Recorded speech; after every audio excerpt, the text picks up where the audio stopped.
Buenas tardes a todos. Iniciamos el spot laboral de ADRA auspiciado por Byton de la fecha, con la participación de Carlos Echazarreta, alias Pancho. En el prontuario aparece como Pancho. Felicitaciones a todos en el Día Internacional de los Recursos Humanos, a todos los que estamos en esta profesión, que como dice el lema de la NBA, I love this game, me encanta este juego. El, mm, y el tema que tenemos hoy con Pancho es el de esta artesanía, ¿no? Porque siempre estamos esperando la fabricación industrial de los decretos o de las leyes y todo esto, y nos olvidamos de la artesanía que podemos estar haciendo en los convenios colectivos. Recuerdo un trabajo de Carlos, el querido Carlos Marcelo Aldao Sapiola, que hacía un análisis de los convenios colectivos y decía desde el 75 a la fecha prácticamente lo único que se han tocado son las escalas salariales. Y no ha habido trabajo en los convenios de adecuar a las nuevas tecnologías, a los nuevos usos y costumbres de la sociedad y a las nuevas expectativas tanto de los empresarios como de los trabajadores. Así que bueno, tomemos este desafío que nos lanza Pancho de empezar a usar el doctor Echazarreta, de comenzar a usar los convenios colectivos, digamos, como para ir modelando las relaciones del trabajo en nuestros lugares. Carlos, Sí, podemos señor. ir, dale.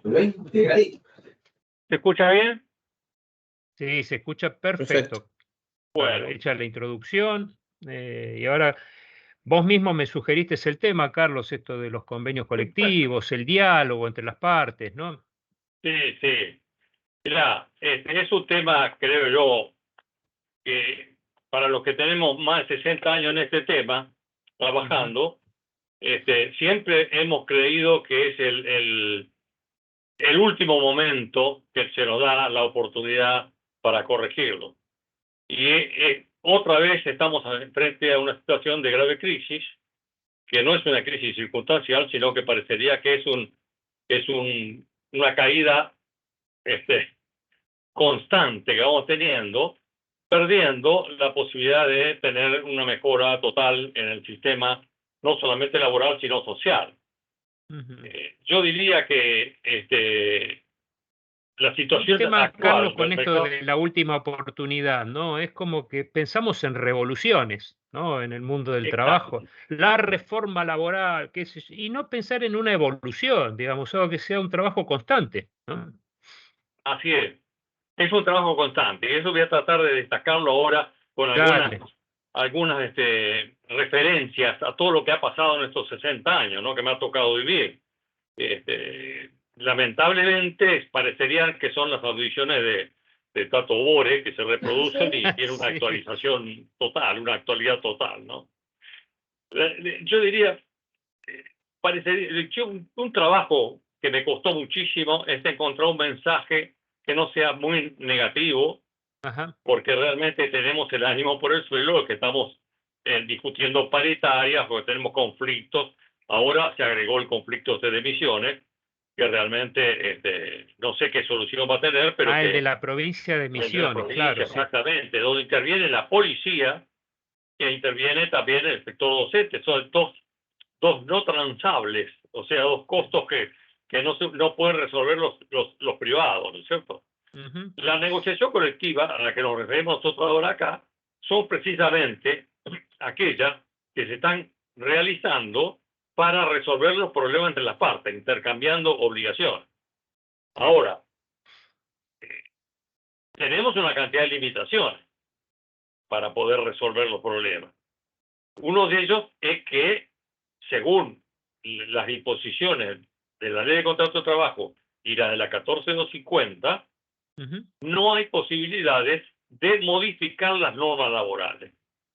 Ajá. Ese es un problema que tenemos. Solamente que se modifiquen para Para arriba. arriba, sí. Entonces, eso ya es un problema bastante serio que tenemos.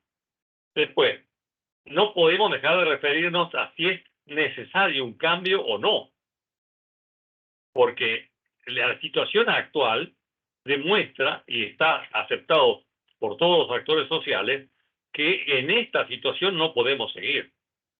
Tenemos, por ejemplo, los datos que tenemos nosotros en pobreza, en desempleo, en inversión, en crecimiento, en capacidad de consumo. Ujú. Son cosas que realmente le deberían preocupar a cualquiera. Capacidad ociosa en un 50% estamos Pero teniendo. por supuesto, yo vengo de reuniones en cámara en donde las empresas van manifestando que están en una capacidad ociosa de un 40-45%. Y cuando hablamos con el sindicato, por ejemplo, o con los trabajadores están percibiendo ingresos muchas veces muy por debajo del índice de pobreza. Y no solamente eso, tenemos la jubilación, por ejemplo, en donde el 75% de los jubilados y pensionados está percibiendo menos que el índice, no de pobreza, simplemente hasta de indigencia. O sea, Claro. esto es una situación realmente Salarios grave. bajos, jubilaciones bajas, bajo consumo, bajan las ventas, baja la producción. Exactamente. Baja la producción, tengo capacidad ociosa, sí.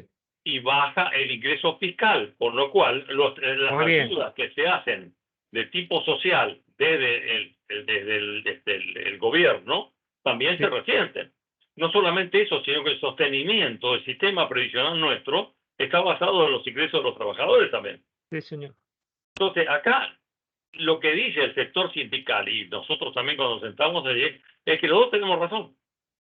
Ujú. Nosotros tenemos Claro. que decir que estamos en una situación en donde hay stock, por ejemplo, para cubrir no sé cuánto tiempo de demanda. Entonces empezamos a suspender y además de suspender, a despedir. El costo, Ujú. por ejemplo, en dólares en este momento en un producto cualquiera es mayor que lo que ocurre a veces en otras partes, en Sí. otros países. Claro, Y hoy es bastante más caro en dólares que en diciembre, el costo. exactamente. Y tenemos Sí, situaciones, por ejemplo, el trabajo marítimo, en donde los salarios se pagan en pesos, pero después las operaciones se realizan en dólares. En sí. este momento, por ejemplo, los aumentos en dólares del costo salarial en ese mercado es enorme, Ujú. porque con la estabilidad que ha quedado del dólar y el incremento de gastos en pesos, la relación es mayor. Ujú. Entonces, los problemas los tenemos. Nadie puede dudar de que hay que encarar una reforma. Ahora, yo quiero señalar que tengo más preguntas que respuestas, porque yo Ajá. veo también en los que están hablando a veces y comunicándose, adoptan una actitud de que saben todo, de que ya tiene las soluciones concretas y entonces que el que no piensa como él es una persona totalmente despreciable y equivocada. Yo debo Ujú. reconocer que después de todos los ensayos que hemos hecho, los que estamos acá inclusive en esta reunión, para tratar de ir resolviendo los problemas, han sido prácticamente infructuosos. O sea, hasta ahora hemos Sí, llegado, es obra de los actores sociales y de los políticos la situación que tenemos ahora. No hay nadie que puede decir, como se usa ahora, que la culpa la tiene el otro. Es otro error también que tenemos que poner de manifiesto. El error lo tenemos todo, toda la población, todos sí. los que apoyan determinados movimientos, etcétera, etcétera. Un dato que yo les recomiendo y una cosa que también les aconsejo a ustedes, a medida que vayamos conversando, que vayan tomando nota de las normas que citamos, algunas de las normas que citamos, o de bases de datos, para después ir cotejándolo, porque esto es nada más que un primer paso para el diálogo entre nosotros también. Muy Por bien. ejemplo, hay un Como decía informe de Carlitos INESA, Escaciota, anota Anita. exacto. Yo, Anota Anita. Muy bien. Anotamos los números. Dale. bueno, yo veo un informe de IDESA, por ejemplo, que es muy interesante, el último, en donde señala cuál es el número de empleados públicos, los monotributistas de informalidad y el asalariado privado. El asalariado privado es el 31% del total. Sí. El empleo público, 17%, eso ha ido creciendo, porque se ha ido volcando hacia el sector público, nacional y de las municipalidades, de las provincias, etcétera. claro, Yo me acuerdo que formé parte de una comisión de racionalización del sector público en la época de Menem. Y ahí el sí, problema es cómo se transfería del sector público al privado sin producir una crisis social. claro, Bueno, era muy difícil. No sé si se logró o no, pero acá ahora estaríamos en la misma situación. Se habla de que bajaron 150.000 empleos, que 50.000 serían del sector público, que hay mucha gente que ha ido desplazada. Habría que ver esa gente dentro de unos meses cómo opera qué en el posibilidad de mercado inserción laboral. tiene en el campo privado, por ejemplo. Exactamente. Yo recomiendo la lectura esa para no abundar. El caso de los monotributistas, un 52%, y trabajadores informales. Dentro de ellos está, el 52% están los trabajadores informales también. O sea, esto también es un problema, porque el objetivo de una reforma sería formalizar, Claro, porque a través de los informales pesa mayoritariamente sobre las empresas privadas el costo fiscal de todo lo que está ocurriendo, tanto de la parte previsional como de otras actividades y del gasto mismo claro. del Estado. Ahora, fíjense ustedes, la situación del empleo. Yo participé de la comisión del salario vital mínimo y allí, fíjense ustedes que el sector empleador hizo un ofrecimiento y la resolución Sí, del LAU del gobierno fue inclusive por debajo en algún aspecto del de lo que ofrecimiento ellos del ofrecen. sector Entonces, privado. esto, Sí, y además son valores que ustedes ven lo que debe sustentar o cubrir un salario vital mínimo y en realidad no queda de ninguna manera satisfecho todo con los valores que se tienen actualmente. O sea, este es un problema sumamente serio.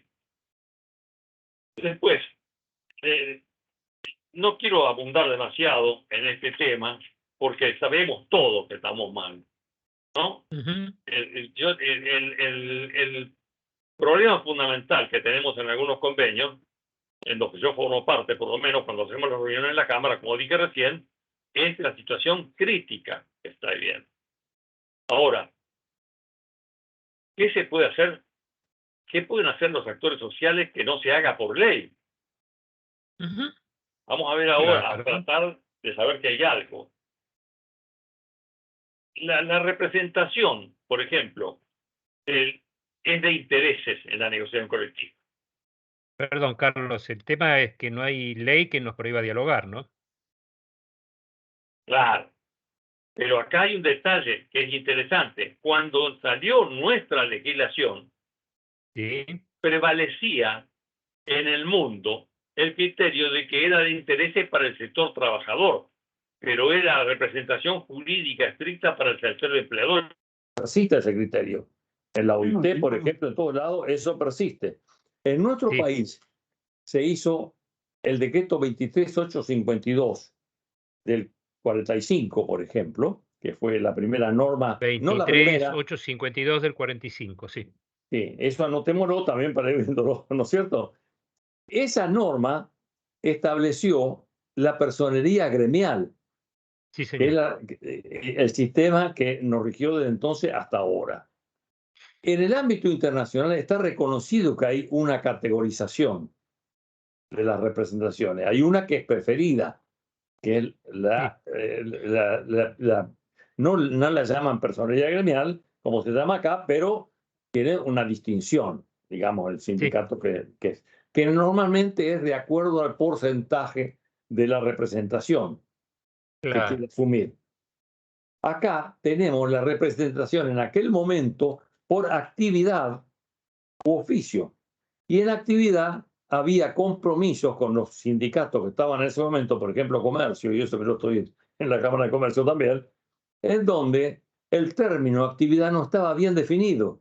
Todavía no está. Claro, Entonces podría haber habido un sindicato de comercio y uno de industria y cubríamos dos actividades importantísimas. O de obvio, servicio, tres, y se terminaron los demás sí, sindicatos. Entonces, pero había que satisfacer una situación política del momento. Y así quedó la ley sin definir qué es actividad. Y se claro, reconoció personería gremial a los sindicatos preexistentes, claro. solucionando así el compromiso político que tenían. Yo le señalo una cosa que también es importante. Por eso hay que ver, cuando analicemos este decreto ley, este decreto ley se dictó el 4 de octubre de 1945. No debería recordar que 13 ahí, días antes del 17 de octubre. exactamente, y ahí hubo un lapso del 4 de octubre al 17, donde se lo detuvo a Perón, se lo sacó de la política, del gobierno, se lo volvió a poner y después se le pidió que hable en la plaza el 17. Y el 17 intervinieron gremios de la carne de Avellaneda que no habían declarado la huelga para el día siguiente, que era lo que la CGT había declarado, o sea que no participaba la Estaba CGT. Cipriano Reyes en el de la carne. Claro, Cipriano Rey y los gremios de la carne. Sí. Y además había una orden de intervenir en los pasos que había de la provincia a capital, los ingresos. Sí, Y eso se levantó precisamente por sectores que estaban apoyando al peronismo. claro. Digo esto porque esta es una situación que demuestra la relación estrecha que tiene la política partidista con la organización sindical. Muy bien. A partir de entonces esto quedó inalterable.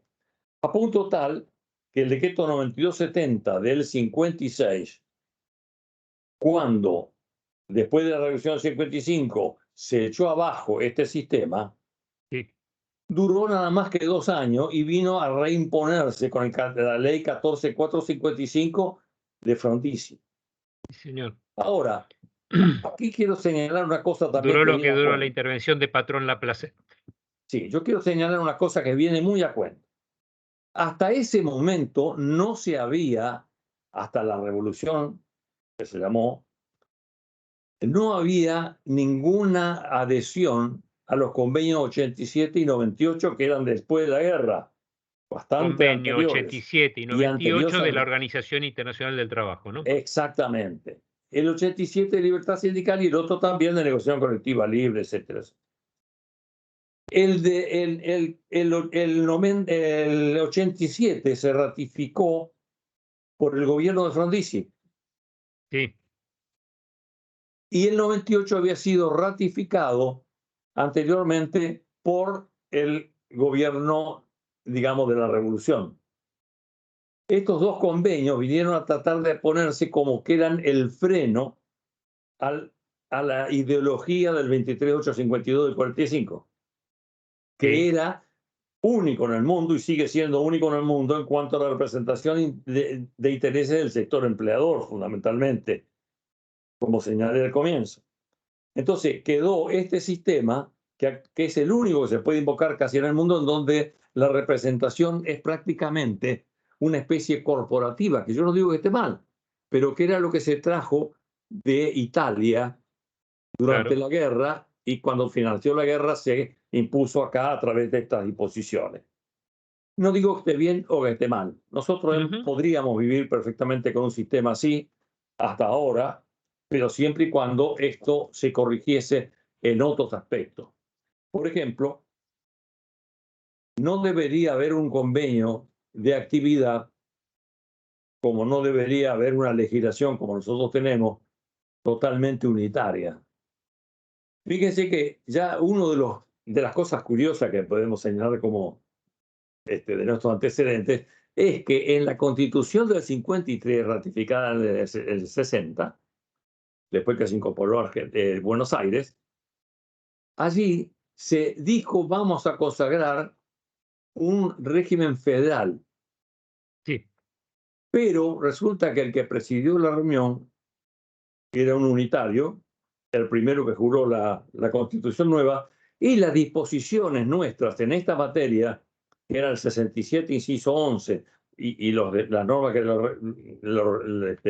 las modificaron luego, establecen un régimen unitario de legislación claro. y un régimen también de distribución patrimonial que le da al Poder Central el máximo de poderío, ¿no? El de manejo.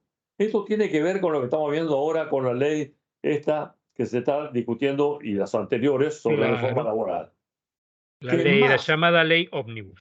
más, más que discutir qué contenido debe tener, se está discutiendo cómo se distribuyen fondos entre gobernadores, gobierno central y otras cosas más, inclusive designaciones de jueces en la Corte y una cantidad que están incidiendo en la negociación. Esto evidentemente va a perjudicar el criterio con que se enfoque lo laboral.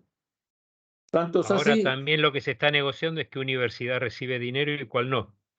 también, o sea, acá hay negociaciones que no estamos discutiendo, por ejemplo, como podría ser en el ámbito empresario y laboral con los sindicatos, Claro, la paritaria, sino que sí. se está discutiendo en otro nivel para hacer una transacción entre aspectos que no tienen nada que ver con lo laboral.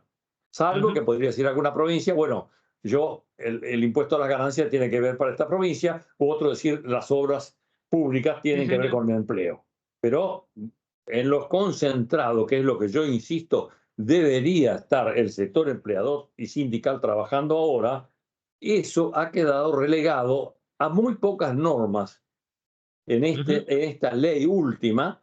Si uno la ve, sobre 300 artículos que tenía, creo que quedaron 22 que eran referidos al sistema laboral. bien, La representación de las partes tiene mucho que ver, porque en nuestro país, a diferencia de otros, como dije antes, el sector empleador representa por intereses. O sea, no hace falta que una entidad empresaria esté adherida, asociada a la entidad firmante. claro, Entonces, en otras partes, como se exige que haya una representación jurídica, entonces se da prevalencia, tanto en Uruguay como en Chile y otros países que compiten con nosotros, más, o por lo menos que lo podemos tener como referencia, en donde prevalecen los convenios por empresa. O viene sí, una señor. empresa de afuera y firma un convenio y no queda involucrado dentro de un convenio de actividad. Sí, También el convenio nuestro, que es otro detalle, debería, siendo tan amplio como la legislación laboral del 75, inciso 12 de la Constitución Nacional actualmente, que debe estar uniforme para todo el país, y todavía hay una ley que está vigente, la 24.008, que prohíbe las quitas zonales en el país, los convenios colectivos y las leyes deberían estar referidas a las mínimas posibilidades que podría tener la subsistencia de las empresas marginales. ok, Y eso en los hechos no se da. En los hechos, la política, la presencia política del sector sindical realmente, y tienen razón, exige que el salario no sea el mínimo que se puede pagar por la empresa marginal, sino que es más o menos un promedio, lo que hace que las empresas marginales, para poder seguir subsistiendo, tienen que buscar la manera artificial de poder subir los precios sin mejorar su eficiencia. ok, ¿Qué digo con esto? Que con el sistema este que tenemos nosotros, de negociación colectiva por actividad para todo el país, todo el mundo igual, la inflación, si se detiene por falta de emisión en poco tiempo, va a producir un germen inflacionario a través de los defectos que tiene el sistema. Entonces uno dice, bueno, ¿cómo hacemos para pasar de esta negociación colectiva a una negociación colectiva más eficiente? claro. La pregunta, insisto, yo no tengo la respuesta, ¿eh? No tengo respuesta. Yo puedo decir, vamos a dialogar y vamos a ver hasta qué punto es de difícil esta situación. Y caso por caso, empresa por empresa, inclusive. Exacto. Cuanto más, yo siempre pienso lo que podría ser dentro del sistema laboral nuestro, si se transfiere al manejo de la Panamericana. Ujú, Todos a a ver, poner primera al mismo momento, todos pasar, todos apretar el freno, centralizado el manejo. O dejamos que cada uno vaya haciendo los cambios y las alternativas. Si aún así ocurre un perfecto. accidente como vimos ayer, entonces me imagino que sería si nosotros le confiriésemos a una autoridad de tránsito la unificación de todas las disposiciones. Lo mismo pasa en las empresas. En este Sí, momento, por ejemplo, los convenios colectivos, y hace muchísimos años, insisto, yo tengo 64 años en la actividad, o sea que lo vi siempre así. ujú, Los convenios tratan de meter disposiciones que dicen, yo voy a poner algo que tenga que ver con la productividad. Entonces, ¿qué se Sí, hace? Como únicamente en algún momento se permitieron incrementos que estuvieran relacionados con la productividad, claro. En en los 90, ¿no, comercio, Pancho? en comercio se aprovechó para dar un aumento una vez sobre el presentismo, Sí, señor. porque lo demás estaba prohibido. Entonces, eso es una ficción. Sabemos que no es realmente alentar la productividad. Era una forma de eludir una norma que estaba prohibiendo los aumentos. Alguien puede Perfecto. decir, bueno, pero esto, las empresas o los políticos malos estuvieron prohibiendo los aumentos salariales o limitándolos, como ocurre ahora.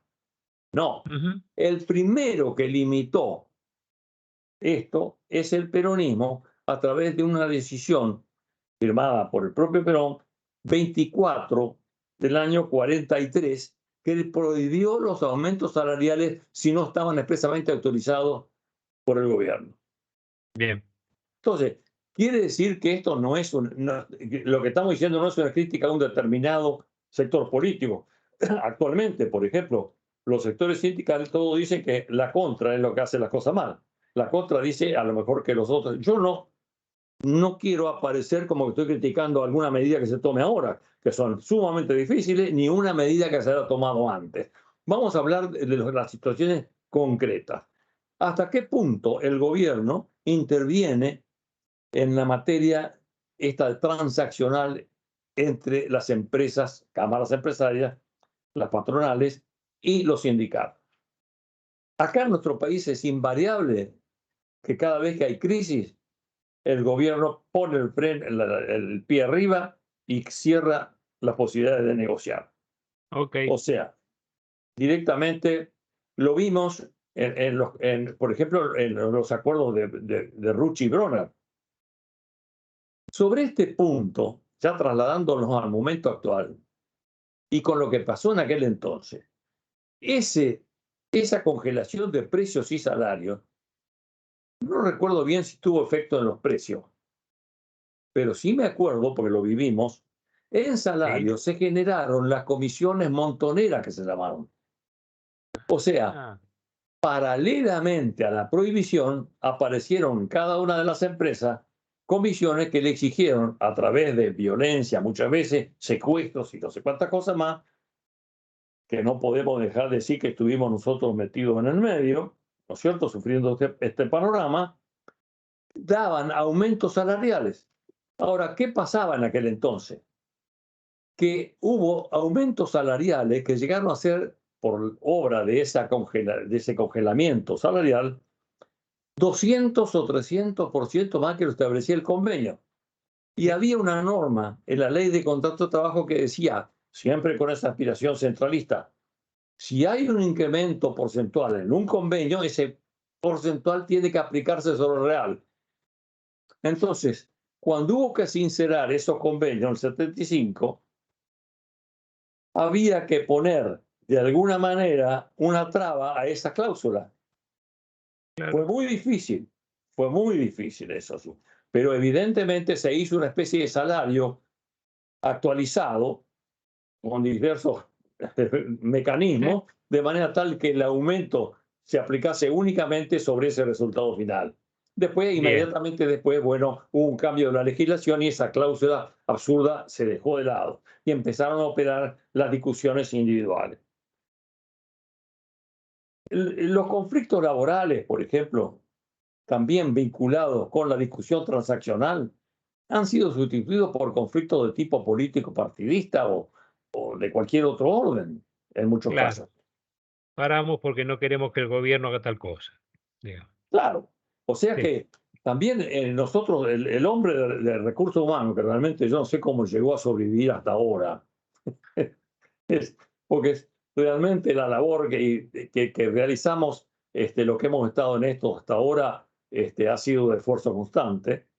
Y va a seguir siéndolo, y más aún cuando vengan las negociaciones colectivas con la tecnología nueva, inteligencia artificial. Por ejemplo, en Estados Unidos se está incorporando en las discusiones del tema de la inteligencia artificial que prevé un crecimiento tanto en Estados Unidos como en China que es una cosa exponencial, Sí, señor. que no se sabe cómo va a repercutir inclusive entre esas economías que son líderes respecto de la economía como nosotros que somos, digamos, un vagón de cola. Sí. Pero acá va a repercutir también. ¿Y cómo va a repercutir en la negociación colectiva la parte de capacitación que va a exigir todo esto?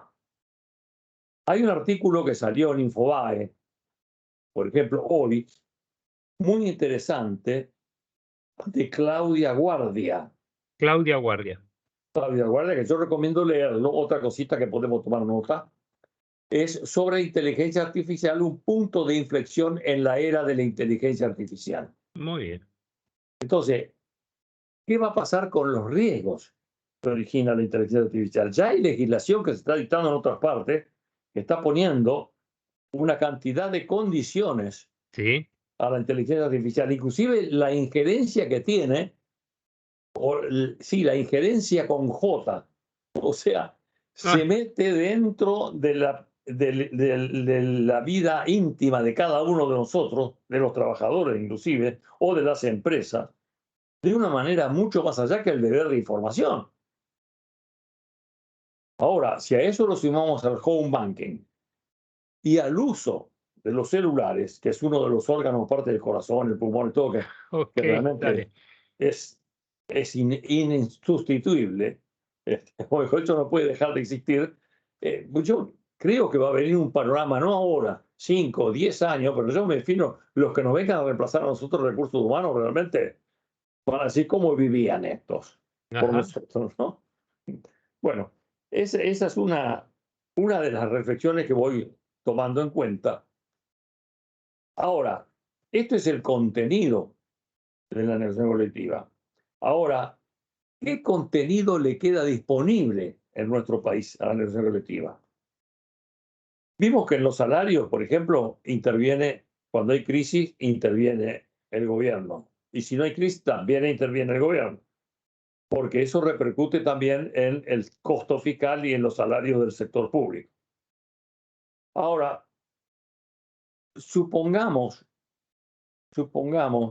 que los convenios colectivos debieran tener una capacidad para modificar las normas legales de alguna manera en aquellos aspectos que no se consideren realmente de orden público, porque es fundamental que al descentralizar el manejo de la Panamericana y cada uno que dice la primera, el segundo, el freno, etcétera, etcétera, como decíamos recién, las empresas puedan adoptar no cada uno de los institutos de un convenio, comparándolos a ver cuál le da mayor beneficio, sino el conjunto del convenio.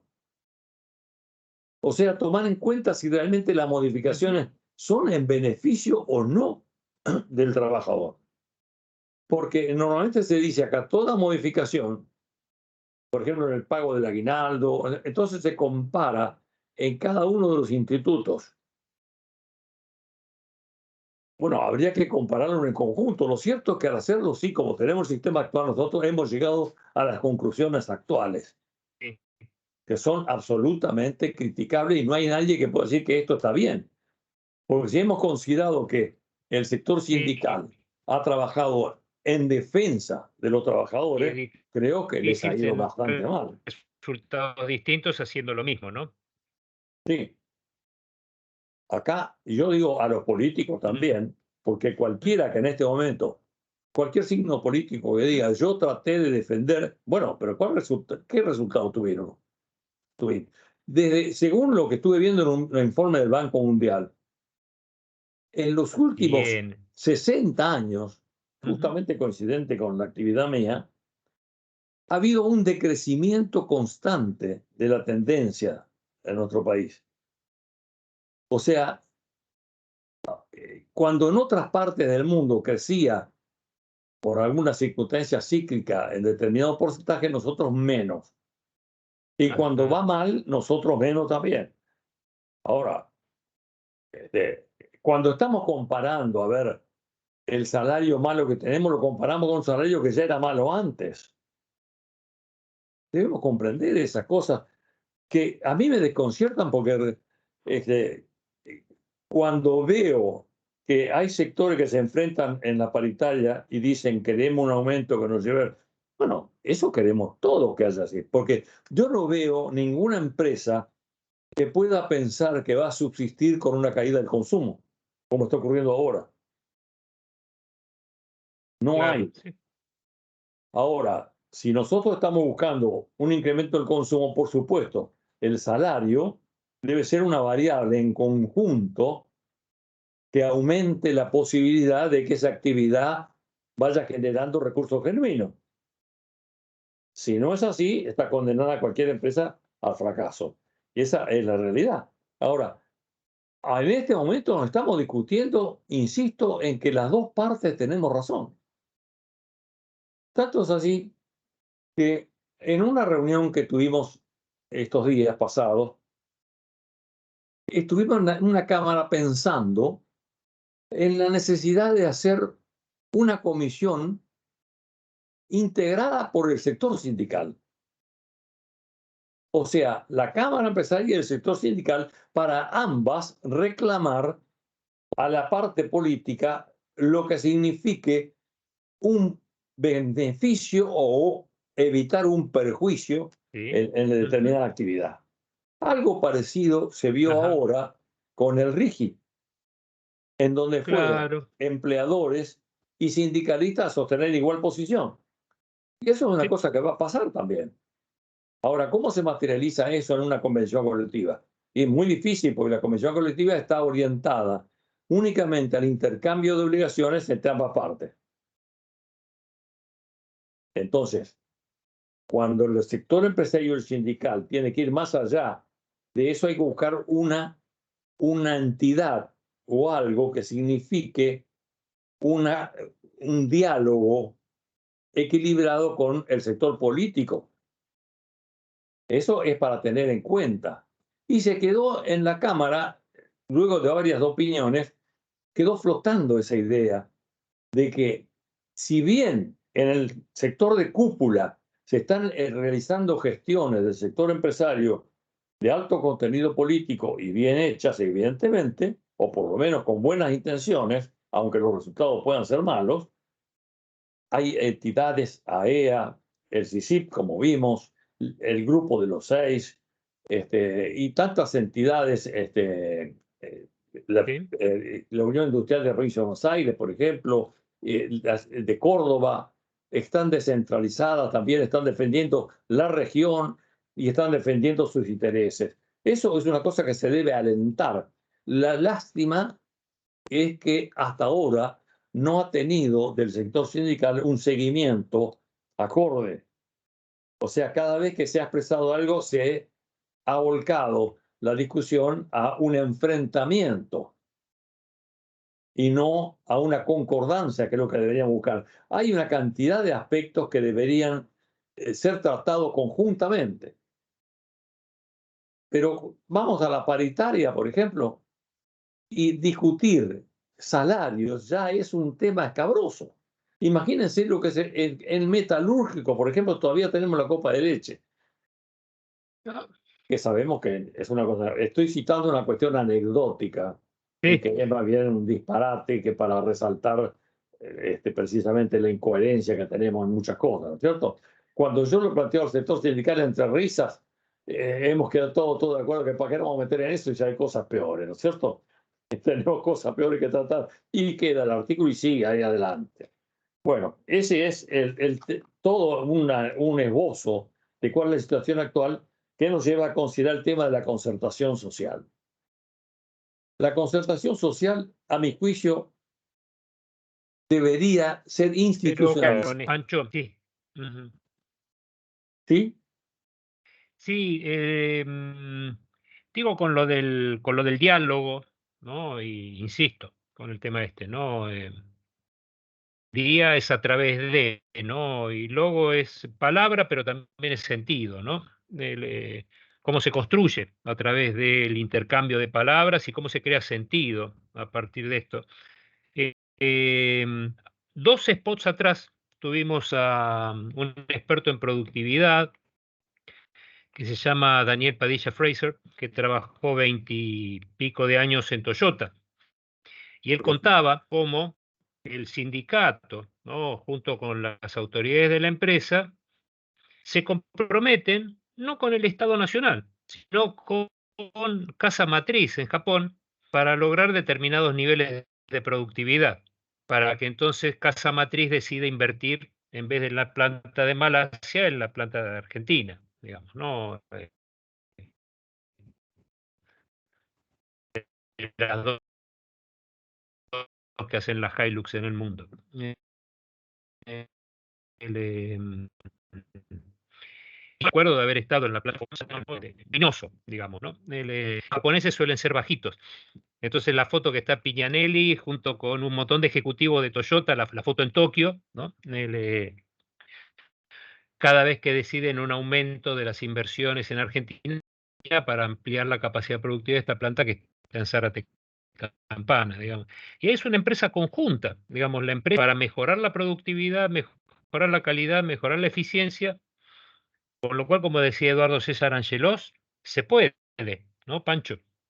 Sí, bueno, ahí justamente ese ejemplo nos trae a colación el caso de la nueva negociación que estamos encarando.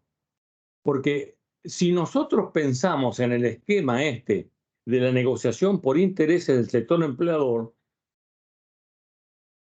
esa empresa, por ejemplo, debe ajustarse a lo mejor a normas Sí, que la obligan para, para su caso concreto, pensadas para la generalidad.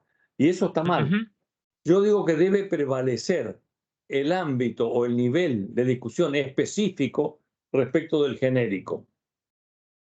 Esto es, en Francia o en España, si una empresa firma un convenio con un sindicato, a esa empresa se le aplica ese convenio y no el que se haya firmado por el sindicato con otras.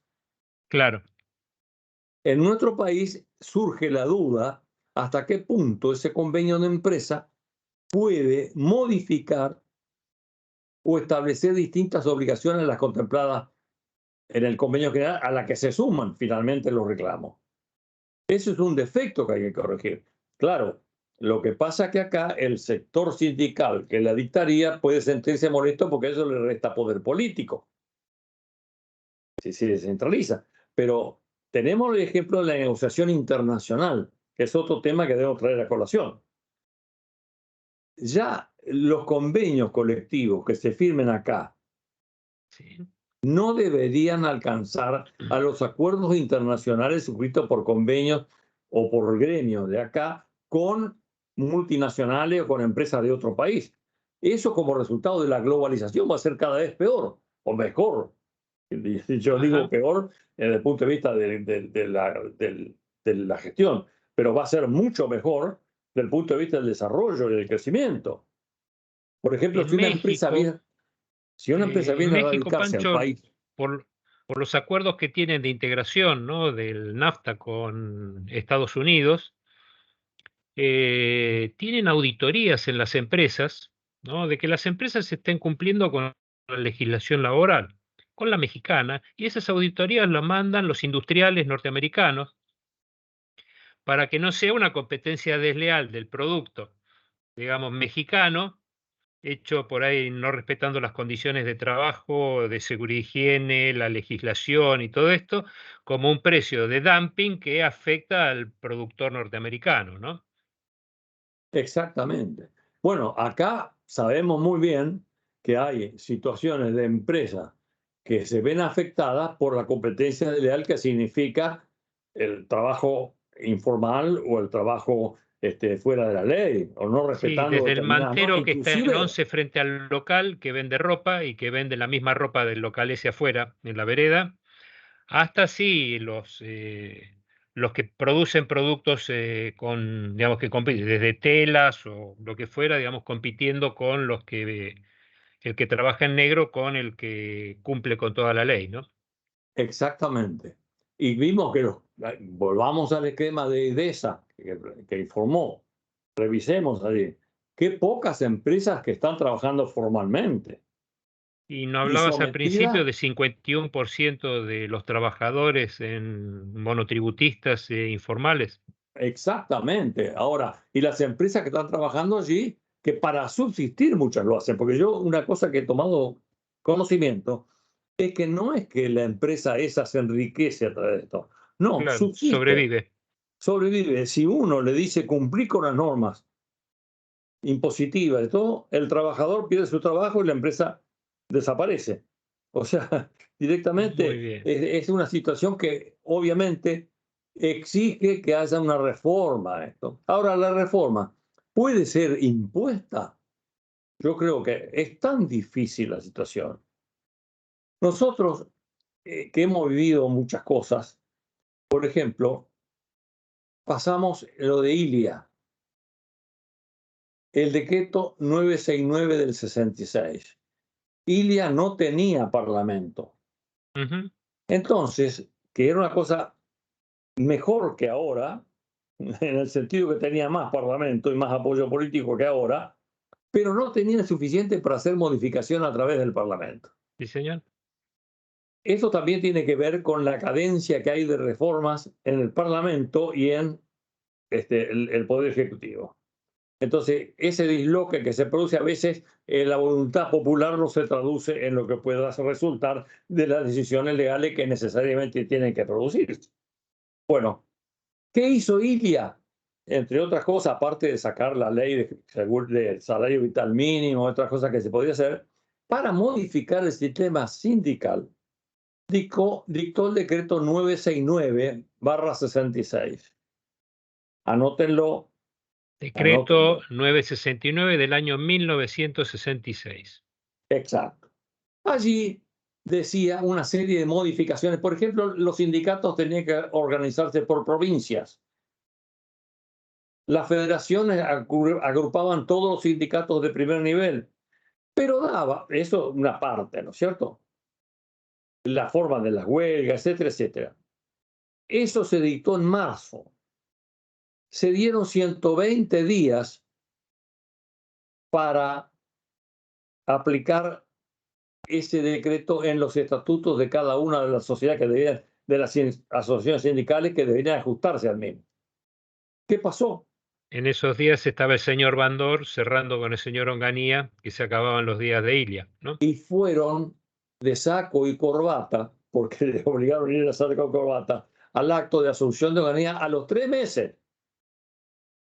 Después ese decreto Y se después sale la ley suspendió. de obras sociales, ¿no? Como pago Bueno, también a los entonces sindicatos se por el apoyo. suspendió, pero vamos a ver este decreto, se suspendió ese decreto de aplicación. ¿Por qué motivo? Porque esa manera quedaba el manejo del poder del gobierno, ese de hecho, frente a los Claro. sindicatos, porque yo manejo eso, yo seguí comiendo de la mano o si no, te saco el decreto. Y se fue postergando hasta no sé cuánto tiempo después que vino el Cordobazo y otras cosas más y se vino todo abajo. Pero bueno, ese es uno de los Que decretos. justamente También, empezaron por esos sindicatos chiquitos de Citrac y Citram, ¿no?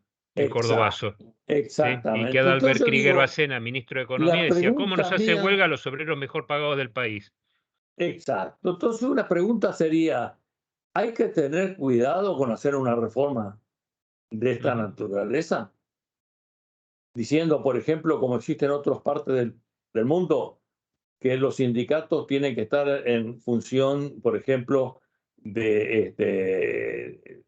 deben tener funciones en relación con la capacidad de representación que tienen. Puede haber sindicatos que sea una actividad nueva y no quedan englobados en una anterior. Perfecto. Entonces, es muy difícil esto. Hay que reconocer que es difícil. Ahora, para corregir esto, yo diría, sentémonos en una mesa, hagamos las cosas bien pensadas, porque imponer una medida de esta naturaleza puede llegar a ser lo que pasó con la ley de Alfonsín, en donde quiso poner la La ley minoría Muchi. dentro de este sindicato Sí. actual. Quiso poner una representación minoritaria También eso no es correcto. Ahora estamos intentando decir que no pueden ser reelectos. Yo le digo a los que son paritarios que una de las cosas más difíciles que enfrentan es cuando cambian el dirigente sindical que está ahí negociando. Avisarle a los Porque el que metalúrgicos, sí. viene normalmente diciendo, yo voy a conseguir cosas que el anterior no consiguió porque es un deshonesto. Entonces le aprieta y no razona ni dialoga y a veces exige para poder demostrar que es más macho que el otro. Entonces, también el sector empresario, también en las paritarias, requiere cierta continuidad. Eso, por eso a veces habrán visto ustedes que en las paritarias siempre quedan 2 o 3 que se van manteniendo para saber cómo es el Así esquema. es. Porque si estamos renovando todo directamente, eso no va. Bueno, sin embargo, se impone eso. Otro aspecto que se impone, se trata de imponer, es la reducción de la contribución solidaria a los sindicatos. El tema de la capacitación, por ejemplo, es fundamental en este momento. Por ejemplo, hay empresas de la actividad determinada que dicen recién al año el trabajador está en condiciones de rendir. Curioso, ¿no? O sea, lo incorporan en determinada actividad y al año recién hay que capacitarlo. Ok. Ahora, lo capacitan, por ejemplo, la empresa lo capacita, la empresa de la actividad, el sindicato. Recuerdo que en una oportunidad me consultaron de una empresa para hacer un ferrocarril que pudiera traer de Vaca Muerta a Bahía Blanca la producción. Sí. Tomamos contacto con Maturano. Había que tener maquinistas Ujú. que supieran manejar. Había que hacer, antes de poner las vías y todo, yo tenía que empezar a capacitarse personal. No había personal. Bueno, eso se frustró. No sé por qué motivo. Muy delicada, a ver cómo se hacía para capacitarlo. Entonces, esa capacitación tiene que hacerse a través, a veces, de contribuciones solidarias de los trabajadores. Entonces, hay que ver bien, en todo caso, cómo debe hacerse una modificación en ese terreno. No decir Ujú. simplemente el no afiliado lo paga, porque entonces directamente lo que estamos tratando de hacer es herir la organización sindical. Eso no favorece de ninguna manera una negociación. Cuando nos sentamos a discutir, ni nos podemos insultar, ni podemos atacarnos de esa manera tan franca, ¿no? No. Evidentemente. Entonces, yo creo que ahí habría también que tener mucho cuidado porque va a haber necesidad de capacitación conjunta del Perfecto. personal. Yo creo que Entonces, Pancho, es este tema del el diálogo entre las partes, ¿no? No esperar todo de papá Estado, que me lo resuelva y que imponga, sino de ir construyendo desde abajo, desde el diálogo, ¿no? Un viejo una vez me dijo, mira, Gustavo, lo único que se hace de arriba para abajo son los pozos, todo lo demás se hace de abajo para arriba, ¿no? Bueno, y construyendo co-construyendo, digamos, en común con todos. Em, Ha sido riquísimo, Pancho, y seguramente es un tema para seguirlo desarrollando. Yo quiero recordar a los participantes, porque a lo mejor algunos no lo conocieron esto, pero en un espacio que dirigía Pancho, que era las reuniones de actualización de panorama laboral sindical de IDEA, que yo la conocí en los años 80, en un ámbito empresario como es IDEA, ¿no? Y todo esto, siempre Pancho estaba invitando a algún gremialista a esas charlas, ¿no? Alguien que siempre estuvo insistiendo con esto, con el diálogo. Ojalá nos haya quedado, ojalá haya servido, Pancho, esta charla como un empujoncito, ¿no? Para esto de ponernos a trabajar con nuestros gremialistas, con aquellos con los que negociamos, y poder pensar esto, digamos, no esperar que el ministro que viene o en las próximas elecciones, cuando cambie el poder legislativo, saque una reforma laboral y qué sé yo, que Caro Figueroa, que no, olvidémoslo, digamos, hagámoslo desde abajo, dialogando y de a partecitas. Me encantó la introducción que hiciste con el tema de la Constitución Federal en las declaraciones, pero unitaria en los hechos, ¿no? Seguimos con este tema de la dependencia de un poder central que define todo, ¿no? Así que no, hagámonos cargo. Muchas gracias, Pancho. Muchas gracias a todos los que están ahí. Nos estamos viendo en 2 semanas, entonces, como siempre en este spot laboral de ADRA. Y voy a volver a insistir. Muchas gracias, Pancho, por la generosidad de tu presentación en este spot laboral. No, yo soy que tengo que agradecer y destacar que lo único que pretendemos es provocar el diálogo y Muy el bien. análisis. No sabemos, nosotros ya fracasamos, ya fuimos, nosotros perdimos el partido. Bueno, y feliz Día Internacional de los Recursos Humanos para Es todos los que cierto. están ahí trabajando todos los días, ayudando a que otros puedan trabajar mejor. Bueno, muy bien. Muchas gracias. Nos vemos.